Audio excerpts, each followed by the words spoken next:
지속가능 경영 실무자가 꼭 알아야 할 글로벌 가이드라인 13 이노소셜랩 지속가능 경영센터 이순관입니다.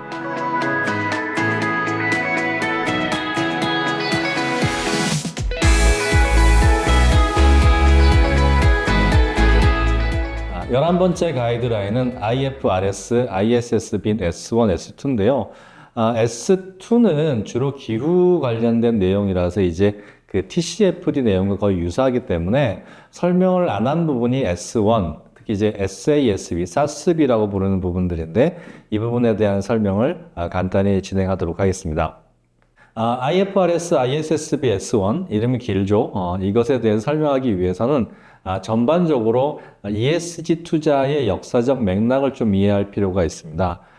ESG 투자는 많은 분들이 최근에 시작되지 않았냐, 2000년대 이후에 시작되지 않았냐라고 말씀을 하시지만, 물론 본격적으로 시작된 것은 그렇지만, 실제로 이렇게 19세기, 20세기 초에 종교기금, 그래서 노예제를 반대한다거나 또는 담배, 술, 도박, 이런 어떤 산업을 반대하는 주로 이제 기독교적인 또는 유대교 또는 이슬람 이런 부분들에 대한 종교적 신념에 따라서 종교기금이 만들어졌죠. 주로 이제 교회라든지 성당이라든지 이런 곳에서 운영하던 그런 기금들이 이런 쪽에 투자를 하지 않았던 부분들이 있습니다.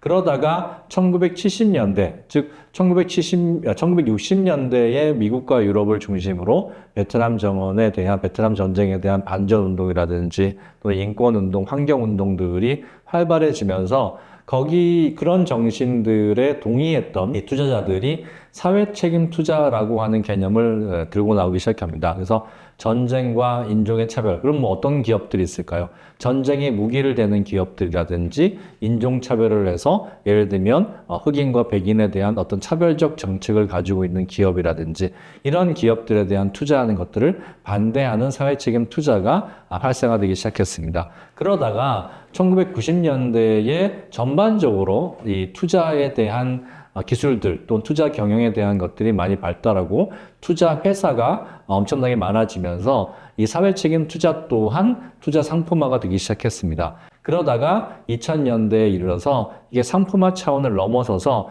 전반적으로 이 설명을 했죠. 예전에 이제 ESG 지속가능 경영에서 설명을 했지만 코피아난 유엔 사무총장에 의해서 MDGs라고 하는 것이 생기고 이 MDGs 실행을 위한 유엔 글로벌 컴팩트라고 하는 게 생기고 또 유엔 글로벌 컴팩트가 보다 활성화되기 위해서 이제 그런 사회적으로 지속 가능성을 추구하는 기업들한테 좀 우선적으로 투자하자라고 하는 이 책임 투자 원칙 UNPRI라고 하는 것이 생기게 되죠. 그 전에 적도 원칙도 생겨서 이 북반구에 있는 이런 선진국들이 이제 남쪽에 있는, 그래서 이제 사우스 또 노스 사우스 이렇게 얘기하는데 이 북쪽에 있는 유럽과 미국과 같은 선진국들이 남쪽에 있는 개발도상국들을 이제 지원하고 개발하는 데 있어서 이제 자원적인 어떤 탈취를 하면 안 된다라고 하는 그런 의미에서 이런 적도 원칙이라고 하는 상징적인 어떤 선을 기준으로 해서 그 개발도상국을 개발을 할 때 그 개발도상국의 환경과 지역사회를 망가뜨리지 않는 선에서 우리가 개발을 해야 된다라고 한 적도 원칙이 생겼고, 또 MDGs를 비롯해서 인류의 환경과 사회의 지속 가능성을 높이는 방식으로 경영을 하는 기업들한테 우선적인 투자를 하자라고 하는, 그래서 그 기업들한테 ESG 정보 공개를 하자라고 하는 그런 차원에서 UNPRI라고 하는 것이 생겼습니다. 그것이 이제 가이드라인으로 좀 확장된 것이 2010년대에 기후변화와 관련된 TCFD라든지 또는 SASB라든지 CDP라든지 이런 것들이 생기기 시작했고요. 그리고 2020년대에 이르러서는 이제는 ESG에 대한 부분들 투자가 제도화되기 시작했죠. 그래서 EU의 텍소노미라든지 또 미국의 증권협회의 지속가능성 정보 공개라든지 이런 부분들이 생기기 시작했습니다. 그래서 이 ESG 투자가 최근에 생겼다라기보다는 아주 오랜 역사를 가지고 있다. ESG 투자를 포함해서 지속가능 경영 전체가 다 그렇죠. 기업이 처음 생겼을 때부터 역사가 시작이 돼서 최근에 이게 글로벌하게 환경과 사회 문제가 심각해지면서 이 심각해진 문제를 기업들이 이제 해결해야 되겠다라고 하는 점에서 이제 점점 제도화되고 있다라고 하는 점을 참고로 알아주셨으면 좋겠습니다. 그래서 오늘 얘기할 이 IFRS의 ISSB S1은 보통 SASB를 얘기하는데요. 2011년에 SASB, 이 SASB가 뭐냐면 이 Sustainability Accounting Standard Board라고 해서 지속가능성 회계 표준위원회라고 하는데 2011년에 결성된 다음에 거의 7년의 시간이 걸려서 2018년에 표준을 제시했습니다. 근데 사스비가 생긴 것은 크게 보면 뭐 지속 가능성이 중요하다라고 하는 뜻에서는 같지만 좀 측면이 다릅니다. 즉 이제 앞서 설명했던 GRI라든지 이후의 ESRS는 이 기업이라고 하는 그 주체 자체가 우리 회사가 기업 경영 활동을 하면서 얼마나 환경과 사회에 영향을 끼치고 있으며 그게 만일 부정적인 영향이라고 한다면 그 부정적인 영향을 최소화하기 위해서 어떤 노력을 하고 있느냐, 그리고 그게 만일 긍정적인 영향이라고 한다면 그 긍정적인 영향을 어떻게 하면 최대화할 수 있느냐에 초점이 맞춰서 그 정보를 공개하는 것이라고 하면 이제 그게 다분히 아무래도 기업 주체 입장이죠. 근데 사스비는 투자자 입장이 좀 반영되어 있습니다. 투자자들이 원하는 거죠. 그래서 어떤 분들은 이제 왜 GRI, ESRS, 사스비가 합쳐져서 하나로 되면 글로벌하게 얼마나 좋겠느냐라고 하지만 이게 GRI, 그 다음에 ESRS, 사스비가 각각의 어떤 이해들이 있기 때문에 이것이 하나의 통일된 스탠다드로 모여지기는 쉽지가 않습니다. 그래서 이쪽의 내용들을 좀 아시는 분이라고 하면 이것이 쉽사리 통합되지 않는다라고 하는 측면을 아실 수 있을 텐데요. 특히 이제 이 사스비는 투자자 입장에서 기업의 가치를 평가하는 데에 중점을 두고 있습니다. 그래서 재무적 지표, 기업에 보통 얘기하는 뭐 손익계산서라든지 자금 흐름표라든지 이런 것만 가지고는 기업 가치를 평가할 수 없다는 전제가 있습니다. 이것이 왜 그러냐면 2001년에 미국의 유명한 에너지 기업이었던 앨런 사태라든지 또는 미국의 모기지론 때문에 생긴 2008년에 미국 금융위기 교훈을 통해서 재무제표만 봤을 때는 너무 훌륭한 기업인데 알고 봤더니 안에가 엉망진창이었고 그것이 윤리경영에 문제가 있었고 안에 비즈니스 모델 자체가 사회나 또는 환경을 고려하지 않은 부분들이 있었다라고 하는 것이죠. 그래서 투자자라든지 금융 또 특히나 보험사에게 기업의 비재무 정보에 관한 표준화된 ESG 데이터를 제공하기 위해서 이런 게 필요하다라고 하는 것을 누가 얘기했느냐? SEC, 미국 증권회, 우리로 치면 KRX에 해당하는 거죠. SEC가 기준 산업별 ESG에 대한 표준을 제시해달라라고 하는 의미에서 여기에 있는 우리 옥스포드 대학의 경제학자였던 로버트 교수님과 그 다음에 초대 CEO였던 제인 로저스에게 요청을 한 거죠. 그래서 이분들은 실제 기업 가치를 평가할 때 재무적 가치뿐만 아니라 비재무적 가치를 평가해야 된다라고 하는 그런 이론 체계를 세우신 분들입니다. 그래서 2011년에 이것이 만들어졌고요. 2018년에 11개 영역, 77개의 산업 분야 표준이 제시가 됐고요. 2020년에 이제 전 세계적으로 가장 큰 투자사인 블랙록이 사스비에 따른 정보 공개를 할 것을 요구를 했고, 2011년에는 IIRC라고 해서 이 이제 초대 사스비의 의장이셨던 이 로버트 G 박사님, 교수님께서 원래 이제 했던 것이 뭐냐면, IIRC라고 해서 지속가능 보고서와 기업의 재무제표를 통합하는 인터그레이티드 보고서를 그 운동을 시작하셨거든요. 그래서 IIRC가 바로 기업의 어떤 재무적 보고서와 또 GRI와 같은 그런 기반에 둔 지속가능성 비재무적 보고서를 물리적으로 통합하는 그런 단체였는데 이 사스비와 IIRC가 통합을 해서 VRF, 이거 또 복잡하죠. Value Reporting Foundation 설립했는데 이것이 다시 이제 IFRS, 우리 국제회계 표준 이 재단에 통합이 돼서 2022년 6월에 IFRS의 ISSB의 공시 기준을 통합하고 이양하는 이런 방식으로 진행됐습니다. 결국 뭐 간단하게 얘기하자면 IFRS의 ISSB는 바로 투자자 입장에서 그 기업들이 얼마나 이런 지속 가능성 위기에 대해서 잘 관리하고 있느냐라고 하는 측면에서 만들어졌다라고 하는 것이고요.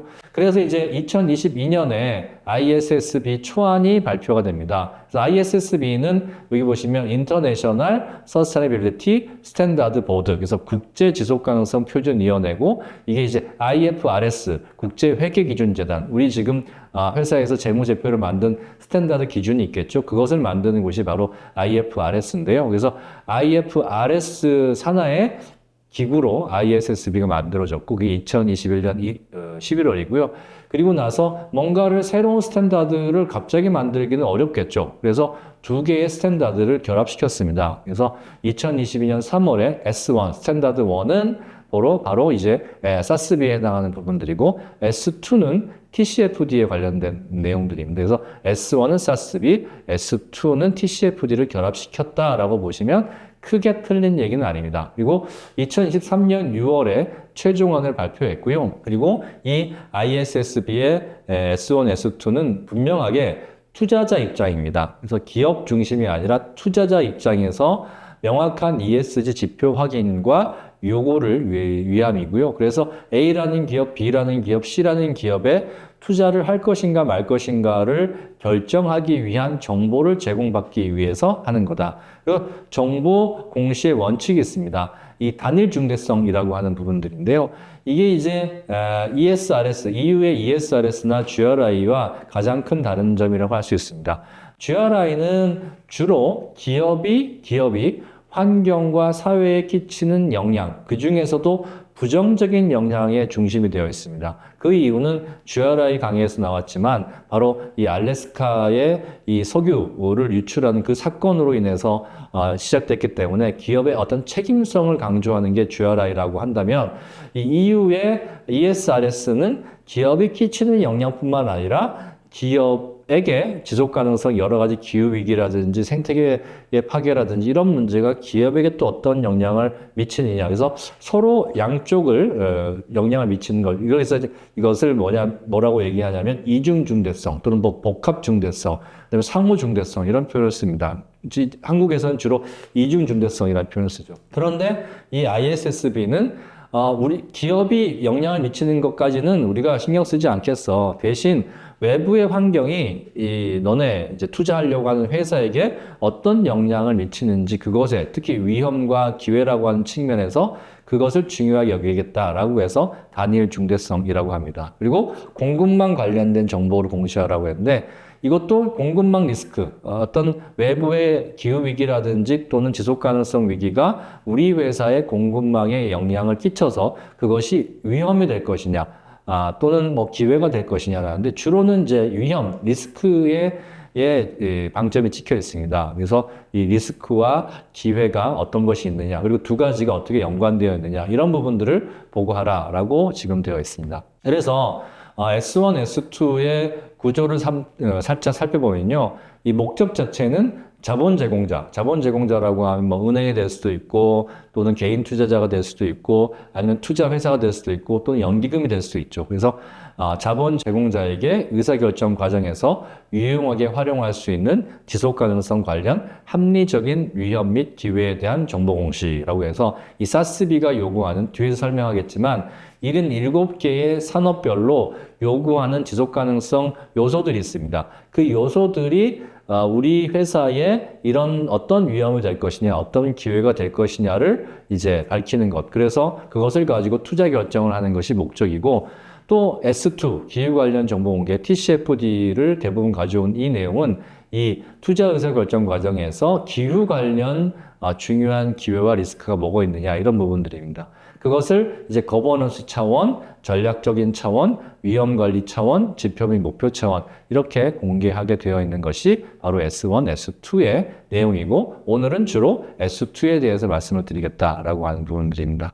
그래서 오늘은 주로 이제 S1, 즉 SASB, 사스비에 준하는 내용들에 대한 설명을 하겠다. S2 TCFD에 대한 설명은 앞서서 TCFD 설명을 참고하시면 좋을 것 같습니다.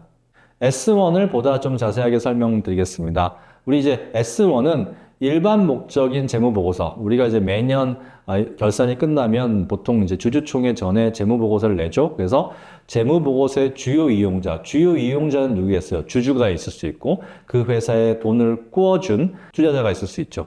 또 거래처들이 있을 수 있습니다. 그래서 재무보고서의 주요 이용자가 기업에 대한 자원 제공이 뭐예요?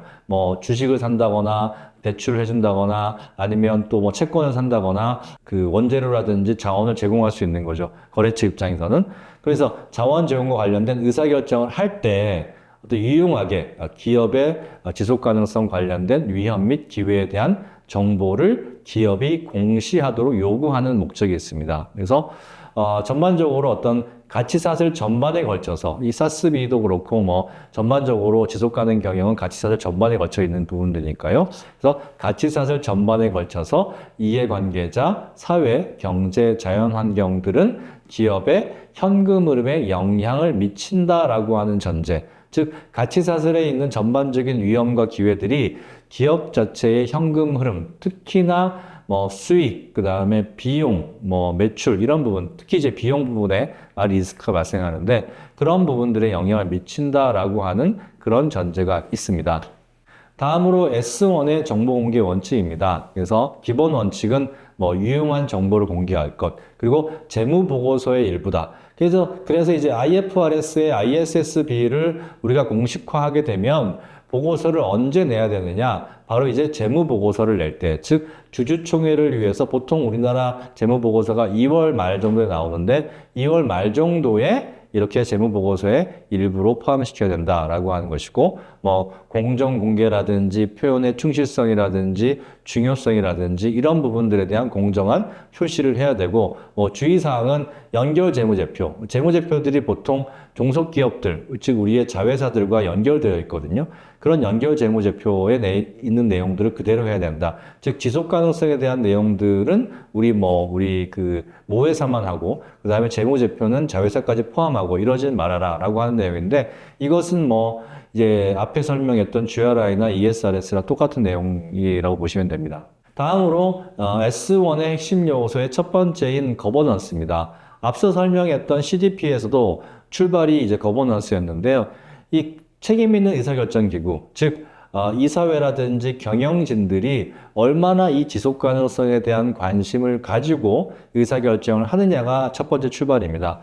참 이렇게 아쉬운 것은 이제 강의를 가거나 어디를 가면 많은 분들이 한국 기업들이 왜 지속 가능 경영을 유럽이나 이런 기업들보다 상대적으로 조금 늦게 지금 또 소극적으로 하고 있을까요? 라고 하는 그런 질문을 하시는데요.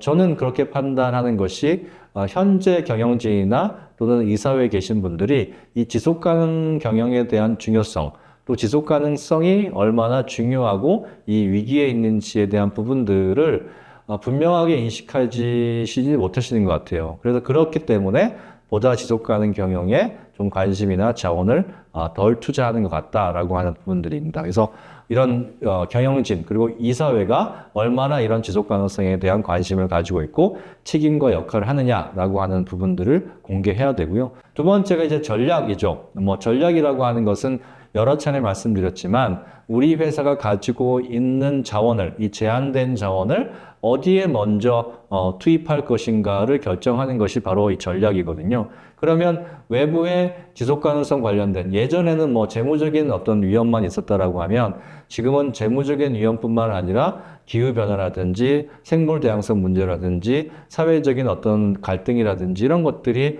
회사의 재무적인 위기로 바로 작용을 하기 때문에, 그렇다라고 하면 기업의 전망, 단기라고 하면 1, 2년, 중기라고 하면 3, 5년, 장기라고 하면 5년, 10년 이상의 어떤 영향을 미칠 것으로 합리적으로 예상할 수 있는 어떤 지속 가능성 관련 위험 및 기회가 무엇인가, 즉 외부의 지속 관련된 어떤 위험들이 무엇인가를 파악을 하고 그 파악된 위험과 기회가 우리 회사의 비즈니스 모델과 가치사슬, 우리 회사가 하고 있는 현재 비즈니스와 그 다음에 우리 회사의 공급망과 소비, 고객들의 전체적으로 어떠한 이 지속가능성 위기가 영향을 미칠 것인가. 그러면 그 위기를 최대한 줄이고 기회를 최대한 늘리기 위해서는 우리가 무엇을 해야 될 것인가가 바로 세 번째 전략 및 의사결정의 방향인 거죠. 그리고 그것에 대해서 영향을 미쳐야 되는 것이고, 그리고 그런 전략 및 의사결정이 우리 회사의 네 번째로 재무 상태와 재무 계획에 어떤 영향을 미칠 것이냐. 그리고 다섯 번째로 이런 사업 전략과 비즈니스 모델이 그런 위기가 닥쳤을 때 현재의 어떤 성장 수준이나 매출 수준이나 기업 규모를 회복하는데 얼마나 좋은 영향을 미칠 것이냐, 또 나쁜 영향을 미칠 것이냐, 이런 부분들에 대한 전략을 보고하게 되어 있습니다. 세 번째는 구체적으로 좀 위험 관리인데요. 지속 가능성 관련된 위험 및 기회를 식별, 파악하고 평가하고 우선순위를 설정하는 그런 프로세스를 뭐가 있느냐. 그래서 첫 번째가 지속 가능성과 관련된 이런 데이터, 그 다음에 어떤 평가하는 사업의 범위, 그래서 투입 변수 및 매개 변수. 이거 뭐 어려운 말이긴 한데 어떤 요소들이 우리 회사의 비즈니스에 영향을 줄 것인가에 대한 부분이고, 그런 비즈니스 요소, 예를 들면 뭐 자연재해가 많이 늘어나는데 특히 뭐 온도가 많이 올라가는 것이, 우리는 농수산업을 하는 회사니까 이 농작물을 키우는데 굉장히 큰 위험이 된다라고 하면 온도라고 하는 이 기후가 상승하는 부분들이 굉장히 중요한 부분이죠. 그래서 투입 변수, 그리고 시나리오, 그래서 온도가 뭐 1도가 올라가면 2도가 올라가면 어떤 자연현상이 발생하고 그 자연현상이 우리 회사에 어떻게 영향을 미칠 것인가에 대한 시나리오 분석, 이건 이제 TCFD 할 때 설명을 드렸습니다. 그리고 이런 위험들이 어떤 성격을 가지고 있고 얼마나 발생 가능성이 높을 것이며 이 영향의 크기가 우리 회사의 매출이라든지 비용이라든지 수익에 얼마나 큰 영향을 미칠 것인가, 이런 부분들에 대한 어떤 양적이고 질적인 부분들에 대한 어떤 평가를 우리가 또 공개해야 되는, 어떻게 하는지에 대한 공개를 해야 되고요. 나머지에 대한 부분, 또 네 번째가 지속 가능성 위험에 대한 우선시 여부. 그래서 이 다른 위험, 회사 내에 뭐 안전이라든지 여러 가지 뭐 이제 회사가 가지고 있는 기존의 위험들과 우리 회사의 지속 가능성과 관련된 이 위험들이 상호 간에 어떤 것이 우선순위가 있는지에 대한 내용들도 밝혀야 된다라고 하는 것이 세 번째 위험 관리입니다. 네 번째가 이제 지표 및 목표인데요. 지표 및 목표는 TCFD에서 설명을 했지만 우리가 이것을 잘했는지 못했는지, 우리가 이걸 대응해야 될지 대응하지 말아야 될지에 대한 그 숫자, 임계치를 얘기하는 거거든요. 근데 이제 IFRS의 요구 지표는 뒤에서 설명한 SASB, SASB의 공시 주제 또는 CDSB의 프레임워크인데 주로 생물 다양성, 자연 자본에 대한 부분들입니다. 맨 뒤에 이제 TNFD에서 이 부분을 또 설명을 드릴 텐데요. 그리고 이제 기업 자체적으로 가지고 있는 자체 지표, 그래서 지속 가능성 관련된 위험 또는 기회, 목표, 진척도, 성과를 측정하기 위한 자체 지표들이 있습니다. 세 번째가 목표 달성 지표는 어떻게 할 것이냐. 즉 우리가 이런 위험을 예방하기 위해서 온실가스를 감축한다면 어떻게 될 것이고, 또 공급망의 안전성을 확보하기 위해서 공급망에 평가하는 뭐 회사의 숫자라든지 공급망이 1차 협력처럼 할 것이냐, 2차, 3차까지 갈 것이냐라고 하는 그런 지표들을 얘기하는 거죠. 그리고 네 번째, 그렇게 해서 기존의 어떤 지표들이 재정의됐다라고 하면 기존 지표가 목표가 변동사항이 있으면 그 목표에 대한 변동사항을 또 보고하라라고 하는 것이 네 번째 내용입니다. S1에 있어서의 중요성이라고 하는 것이 있습니다. 이것은 이제 GRI에서 중대성 평가에 대한 어떤 그 내용, 그리고 EU의 ESRS에서 이중 중대성 평가에 대한 그 내용과 유사한데, 중요성 판단은 기업 특유의 사항이다. 그래서 뭐 어떻게 하라라고 얘기를 하지는 않고요. 대신 이제 어떤 것이냐면, 두 번째면 평가 고려 사항 및 방법이라고 해서 기업의 지속 가능성 관련된 재무 공식 맥락, 즉 재무 상태와 성과에 미치는 영향에서 중요성 여부입니다.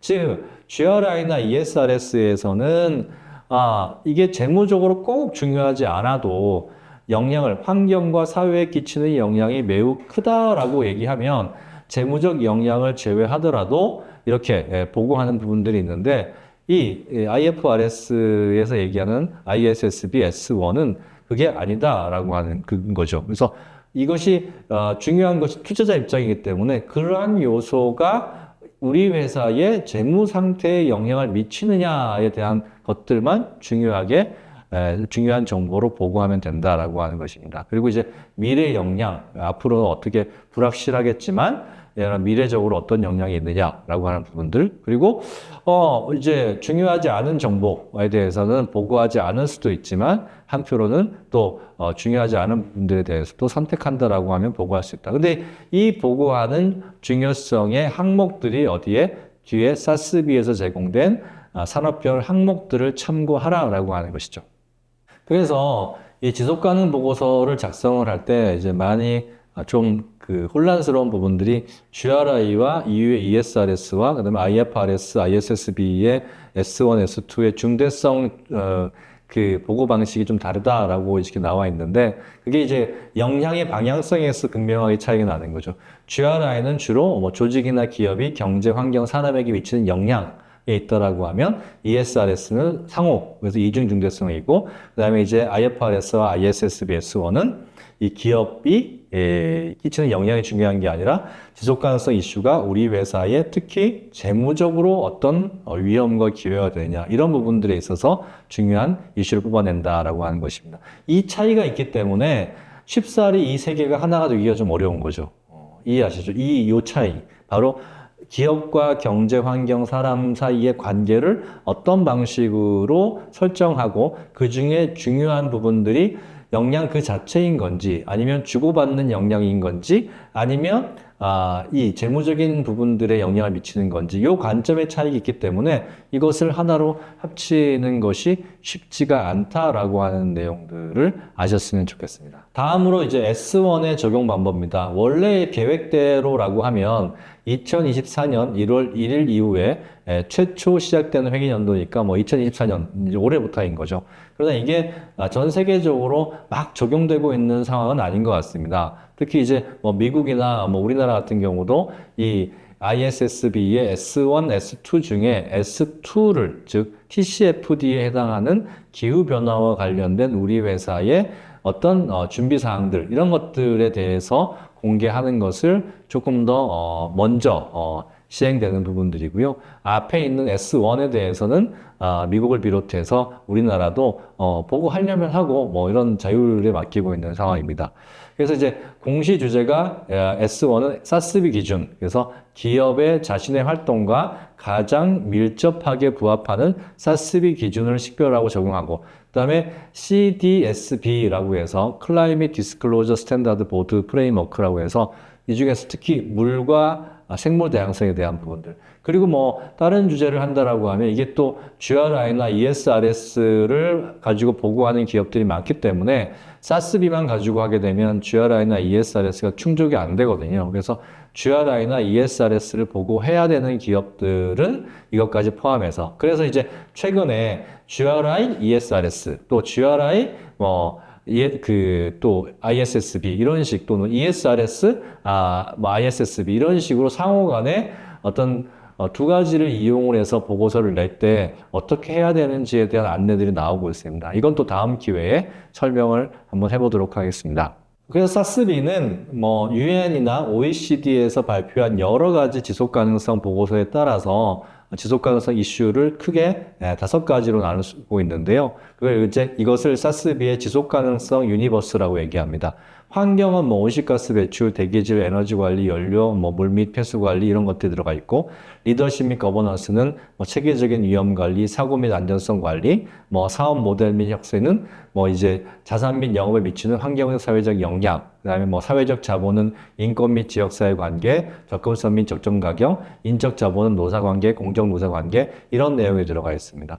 뭐 ESRS나 GRI에 비교하면 조금 간소화된 내용들이죠. 그래서 항목들이 이렇게 많지 않은데요. 이것을 또 산업별로 나눠놨습니다. 이것을 또 다 보고하는 것이 아니고 파악해서 보고하는 것이 아니고 산업별로 어떻게 77개 그래서 소비재, 식음료, 금융, 서비스, 헬스케어, 뭐 재생 가능 자원 및 대체 에너지 이런 방식으로 또 나눠놨고 이 안에 뭐 소비재 중에 가정 및 개인 용품, 뭐 대형 및 전문 유통 및 배급 이런 식으로 또 나눠놨습니다. 그러면 우리 회사가 물론 뭐 이건 이제 미국에서 만들어 온 거기 때문에 미국의 산업 분류와 우리는 다를 수 있죠. 다를 수 있으면 이것을 이제 여러 가지를 우리가 갖다 쓸 수 있는 거라고 볼 수 있습니다. 우리 회사가 뭐 비알코올 음료도 만들고 알코올 음료도 만들 수 있잖아요. 그러면 비알코올 음료, 알코올 음료의 산업들을 가져올 수 있고 거기다 우리가 뭐 가공식품도 만든다라고 하면 세 가지에 대한 내용들을 다 참고해야 된다는 말씀입니다.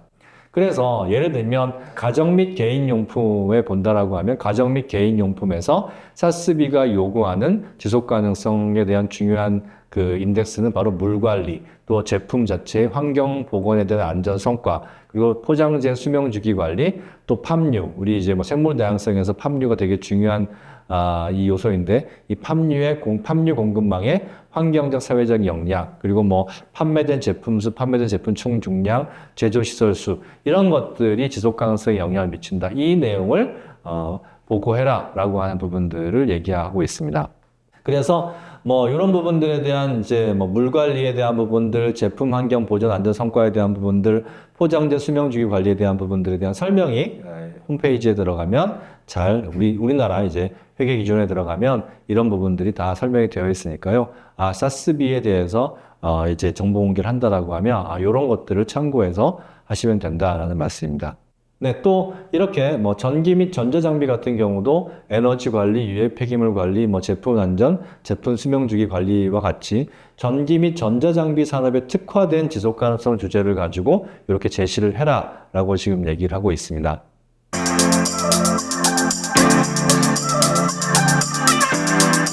네, IFRS, ISSB, S1, S2에 대한 요약을 하겠습니다. S2는 다시 한번 말씀드리지만 TCFD에 준하고 있기 때문에 우리 TCFD 자료를 보면 이런 뭐 기후위기가 우리 회사에 어떤 전환 위험, 물리적 위험, 기회가 될 것이냐, 그것이 우리 회사가 얼마나 전략적 계획적으로 또 위험 관리하고 있느냐, 이런 내용들인데 이게 이제 전 세계적으로 의무화되고 있는 부분들이기 때문에 ISSB의 S2는 의무화 수순을 밟고 있고요. 선택적으로 이 사스비, 이 산업별로 77개의 산업별로 분류된 이런 분류 체계 내에서 환경, 사회적 자본, 인적 자본, 사업 모형 및 혁신, 리더십 및 지배 구조로 나누어진 이런 항목들별로 우리 회사가 어떤 인덱스에 맞는지를 선택해서 그 지속 가능성 이슈가 우리 회사의 뭐의 영향, 재무적으로 얼마나 영향을 미치는가에 대한 것들을 보고하는 것이 사스비인데 이 부분은 지금 자발적, 선택적 보고로 되어 있습니다. 그러니까 아무래도 우리의 관심은 이제 의무화되는 TCFD로 갈 수밖에 없다라고 하는 사실이죠. 네, 오늘은 IFRS, ISSB에서 S1, S2, 그 중에서도 S1에 대한 설명을 드렸습니다. 물론 이제 자발적 공시이긴 하지만 이 투자자 또는 이제 미국과 거래를 많이 하는 기업들은 이 ISSB의 S1에 대한 보고를 하라라고 하는 요구를 많이 받고 있습니다. 그래서 오늘 이제 내용들을 잘 파악해서 우리 회사가 또 미국에 투자를 받는다거나 또는 미국에 상장을 한다거나 아니면 미국 기업과 거래를 한다라고 하면 신경을 쓰고 준비하셔서 잘 보고하셨으면 좋겠습니다. 네, 강의 들어주셔서 감사합니다.